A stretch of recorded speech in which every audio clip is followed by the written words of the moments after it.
போச்சம்பள்ளியில அரசு பள்ளி மாணவி பாலியல் குற்றச்சாட்டுல 3 பேர் கைது பண்ணிருக்காங்க. மாணவிகள் எல்லாம் பாதுகாக்கிறதுக்கு அரசு தரப்பில் நடவடிக்கை எடுக்கப்படுமா? இது பொதுமக்களை போய் அதிர்ச்சி ஏற்படுத்திருக்கு அரசு பள்ளி. பொதுவாக ஒவ்வொரு பள்ளிக்கூடத்திலும் நம்ம இந்த மாணவர் மனசு பெற்றின்னு வச்சிருக்கிறோம். இருந்தாலும் சில நேரத்தில் நீங்க சொல்ற மாதிரி பிள்ளைகளுக்கான ஒரு பய உணர்வு காரணமாக வெளியில சொல்லாம கூட இருக்கக்கூடிய சூழ்நிலை இருக்கிறதுனால தான் ஒவ்வொரு ஸ்கூல்லையும் பார்த்தீங்கன்னா இந்த மாதிரி கவுன்சிலிங் கொடுக்கணும். நம்ம ஆர்பிஎஸ்கே ஸ்கீம் மூலமாக ஒரு 800க்கும் மேற்பட்டிருக்கிற டாக்டர்ஸ் ரவுண்ட்ஸ்ல இருந்துகிட்டே இருப்பாங்க. அதையும் மீறி இந்த மாதிரி நடக்கும் பொழுது இது வன்மையாக இது கண்டிக்கக்கூடியது. அது சம்பந்தப்பட்டவர்கள் உண்மைத்தன்மை விசாரிக்கப்பட்டு அதில் உண்மை இருக்கின்ற அடிப்படையில் அவர்களுக்கு கடுமையான தண்டனைகள் கண்டிப்பாக அது வழங்கப்படும். டிஸ்மிஸ் பண்ணுறது, கடுமையான தண்டனை வழங்குறது ஒரு பக்கம் இருந்தது என்று சொன்னாலும் அதையும் தாண்டி அவங்களோட எஜுகேஷன் குவாலிஃபிகேஷன் எதுவோ அதை உடனடியாக அதை கேன்சல் பண்ணணும். இனிமேட்டு அவங்க வேறு எந்த இதுக்கும் அவர் போயிடாதக்கூடாத அளவிற்கு ஒரு இரும்பு கரம் கொண்டு அது கண்டிப்பாக அதுக்கு ஒடுக்கப்படும் என்பதை நான் தெரிவிச்சேன். பள்ளி கல்வி மாணவி மாத்திரம் இது மாதிரி பாலியல் வன்முறையில் ஆளாக்கப்படுறாங்க. திருச்சியில் இருக்கிற தனியார் பள்ளியில் கூட இதே மாதிரி நடந்திருக்கு, தொடர்ச்சியாக நடந்திருக்கு. அரசு என்ன நடவடிக்கை எடுக்குது? இப்போ ஏற்கனவே சொன்ன மாதிரி தான் சட்டம் என்று வரும்பொழுது அது பாரபட்சம் என்று தப்புன்னு யார் செஞ்சாலும் நம்ம ஒரு செய்தியாக நீங்கள் பத்திரிகை துறை ஊடகத்தை சார்ந்திருக்கிற நண்பர்கள் நீங்கள் கொடுக்குறீங்க. அது அங்கே இருக்கின்ற பொதுமக்கள் இருந்து மாணவ செல்வங்க பாதிக்கப்பட்டு அதனால் ஒரு சென்சேஷனாக அது போகும்பொழுது அதில் உண்மைத்தன்மை அறியப்பட்டு இப்போ ஏற்கனவே சொன்ன மாதிரி தான் இனிமேல் வெறும் பனிஷ்மெண்ட்டோட மட்டும் நிறுத்தாமல் அவங்களுடைய எஜுகேஷன் குவாலிஃபிகேஷன் அந்த ஆசிரியர்கள் யாராக இருந்தாலும் சம்பந்தப்பட்டவர்கள் யாராக இருந்தாலும் அதுவும் முழுமையாக ரத்து செய்கின்ற அளவிற்கான ஒரு நடவடிக்கை கண்டிப்பாக எடுப்போம். இனி அது போர் நடக்காத வண்ணம் இப்போ ஒவ்வொரு இதுலையும் ஒரு குழு மன்றம், ஒரு கிளப் ஆக்டிவிட்டீஸு, இந்த மாதிரி இப்போ மகிழ் முட்டம் போலாம் கொண்டு வரோம்னா அது காரணமே அதுதான். ஒருத்தர் உட்காந்து பேசி பயம் இல்லாமல் கொண்டு போய் அதை ஆசிரியர்கள் எடுத்து சொல்ல வேண்டும், தலைமை ஆசிரியரோட கவனத்துக்கு கொண்டு செல்ல வேண்டும் என்பதுதான். ஆக அதனால தான் இதை கொஞ்சம் கொஞ்சமாக இந்த மாதிரி புது புது திட்டங்களையும் நாங்கள் கொண்டு கொண்டிருக்கோம். இனி அது நடக்காத வண்ணம் என்னென்ன செய்ய வேண்டும் என்பதை நாங்கள் தொடர்ந்து. மாவட்டத்தில் சித்தலாப்பாக்கம் அரசு பள்ளியில் மாணவிகள் தண்ணி குடிச்சிருக்காங்க 4 பேர். இன்னைக்கு அரசு மருத்துவமனையில அனுமதிக்கப்பட்டிருக்காங்க. இந்த மாதிரி சுத்திகரிக்கப்பட்ட தண்ணி குடிச்சதா சொல்றாங்க. அது என்னென்ன விசாரிச்சு நீங்க சொல்லி நாங்க தெரிஞ்சுக்கிட்டோம். சிஓஎஸ் மூலமாக அந்த தகவல் வந்தா உடனடியாக நாங்க பார்க்கணும். இல்ல, இது மிகவும் தலை குனிவான ஒரு விஷயமா நான் பாக்குறேங்க.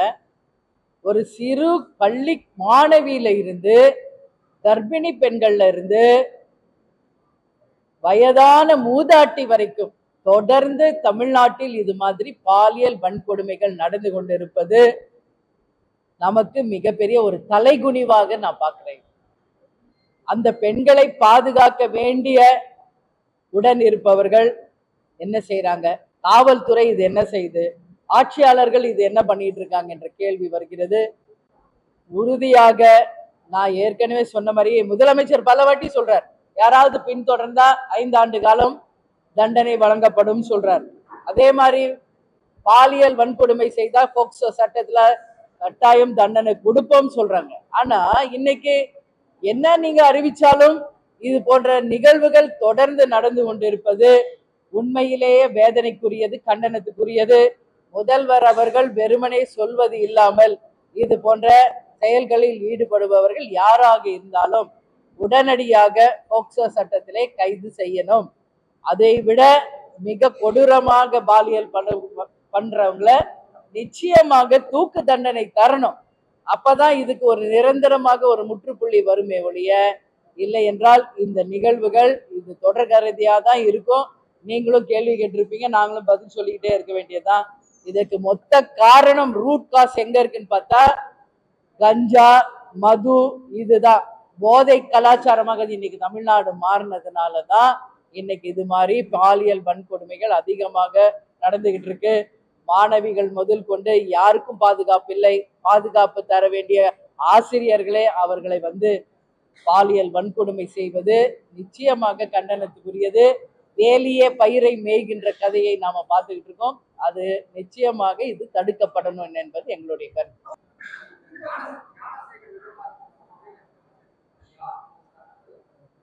இன்னைக்கு நாங்க தீர்மானத்திலேயே அது கொடுத்துருக்கோம், உங்களுக்கு வந்திருக்கோம். பல முறை அதுக்கான அறிக்கை கொடுத்தாச்சு. நாங்க ஞானசேகரன் அவர்கள் அண்ணா யூனிவர்சிட்டியில ஒரு மாணவி பாலியல் பலாத்காரத்துல இன்னைக்கு போக்சோ சட்டத்துல அவர் குண்டர் சட்டத்துல கைது செய்யப்பட்டிருக்கார். ஆனாலும் இன்னைக்கு வரைக்கும் அவருக்கு துணையாக இருந்த சார் அப்படின்றவர் யார் என்பது யாருக்குமே இன்னும் தெரியல. அதனால அந்த சார் யார் அப்படின்றத மக்களுக்கு தெளிவுபடுத்த வேண்டியது இது அரசினுடைய வேலை. அது எவ்வளவு பெரிய அரசியல் பின்புலம் இருப்பவராக இருந்தாலும், உங்களுக்கு வேண்டியவராகவே இருந்தாலும், இந்த அரசின் கடமை அந்த சார் யார் என்பதை மக்களுக்கு தெரியப்படுத்தணும் என்பதை இந்த பிரஸ் மீட் மூலம் மீண்டும் நாங்கள் அதை வலியுறுத்துவோம்.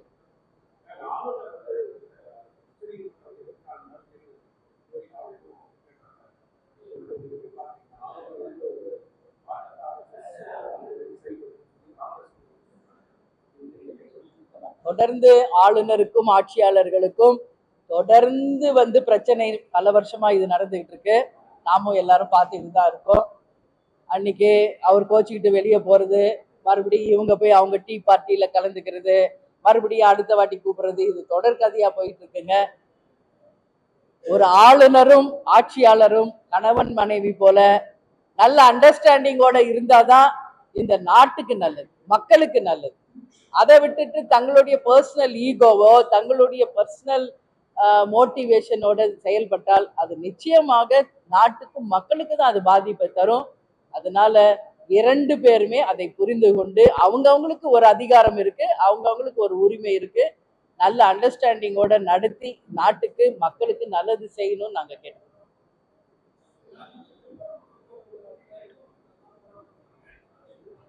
இல்ல, திருப்பரங்குன்றத்துல இஸ்லாமியர்கள் சென்று பிரியாணி சாப்பிட்டதாக இப்போ ஒரு 20-30 நாளா ஒரு சர்ச்சை ஓடிட்டு இருக்கு.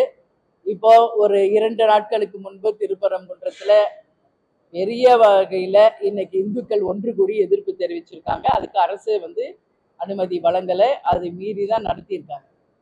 ஒரே ஒரு விஷயம் தான் நான் சொல்றேன், கேப்டனை பொறுத்த வரைக்கும் தேமுதிக பொறுத்த வரைக்கும் எங்களுக்கு ஜாதி மதங்களுக்கு அப்பாற்பட்ட கட்சி தான் தேமுதிக.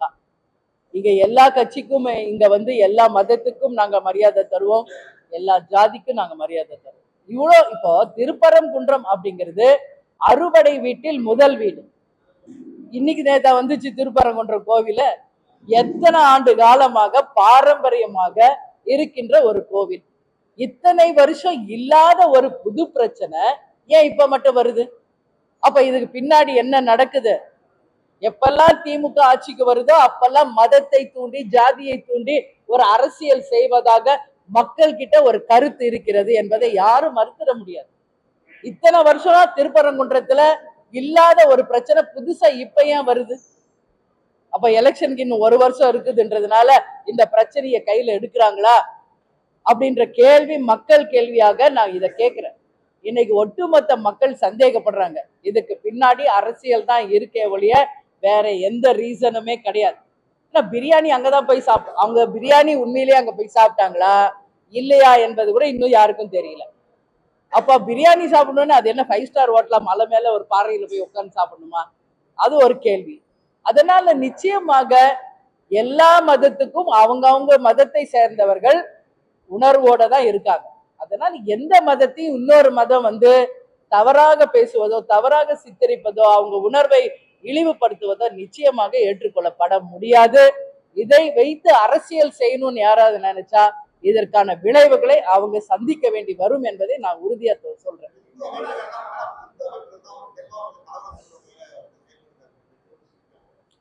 அவங்க இல்ல அதைத்தான் நான் சொல்லிட்டேன்ல, ஒவ்வொருத்தர் ஒரு கருத்து சொல்றாங்க.